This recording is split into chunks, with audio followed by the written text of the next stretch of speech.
How's it going, guys? I am Connor from Running Warehouse, and today we're going to be taking a deep dive into the new NIke Zoom MaxFly. Now, NIke has been a leader in the track spike world for years, and recently we've seen some pretty big updates on the mid-distance and distance side with the Victory and the Dragonfly, but we haven't necessarily seen any of that next-gen technology trickle on over into the sprinting world, but that all changes now with the Zoom MaxFly. Now, taking a little bit closer look at this shoe, it doesn't necessarily look like some of the other traditional sprint spikes on the market. It has a unique design that actually is very similar to another shoe on the market, the Air Victory. Now, NIke designers developed the Victory for distinct performance benefits in the mid-distance races, but after seeing how beneficial they were, they started to look at how they could tweak it specifically for sprint races. So taking a little bit deeper dive in the shoe, we're going to start off with the midsole. In the heel, we're going to have a decent amount of protection for a sprint spike, and it utilizes an ultra lightweight foam compound. This is not Zoom X. It's going to be a little bit firmer,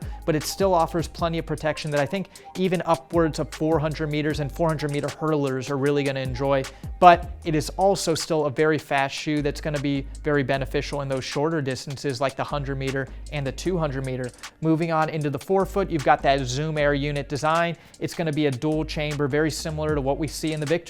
It's going to be a little bit larger of an airbag on the medial side and then a little bit smaller of an airbag on the lateral side. That dual chamber design is going to help create a little bit of stability, but most importantly, it's going to help create that springiness and that responsiveness, that toe off. Now, that foam and air unit design are going to work together with a full-length carbon fiber fly plate. Again, very similar to what we saw in the Victory, and it's what's going to help create that rigidity and especially that power as you're going through your toe off. It helps create a very stiff design and feels very aggressive, especially for those shorter distance races. Now, moving on down to the outsole, we have the actual spike plate. This is what's going to sit below the air unit and foam, and it delivers a shockwave design. Basically what that means is there's little ridges of traction that are going to help create secondary grip. It's also going to work together with a 7-pin layout that's just further going to enhance that optimal traction on the track. Now, finishing this shoe off, we're going to see the use of a fly weave upper. Now, this upper is very similar to what we saw in the Superfly 1,